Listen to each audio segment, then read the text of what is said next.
And then sa lahat po ng mga local candidates, and then po sa mga media po na nandito.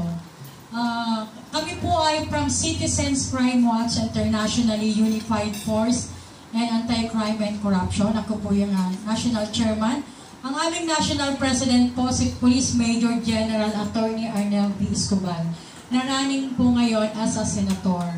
So, kami po ngayon, siguro kung magkakaisa po lahat ng mga organizations ni Congressman Servito, organizations ng Ligtas, organizations ng Tao Gama P, yung aming first nominee na si Kong Marnie de los Santos, and then the rest po na mga from Katutubo, and then the Muslim.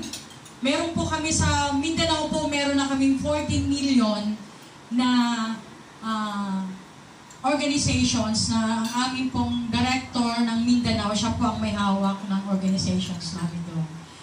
Total po siguro, kailangan lang po natin ng mga 30 million para manalo ang ating mga candidates for senatorial.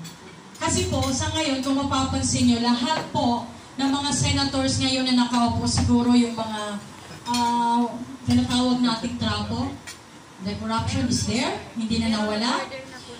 Kahit po yung mga may artista na walang ginagawa sa Senado, magbutas ng upuan, kung mapapansin ninyo. And then, hindi naman talaga public servant. Pan-sariling interest nila ang ginagawa. Siguro po, this is the right time na tayo po ay mabago na ang sistema ng politika sa Pilipinas.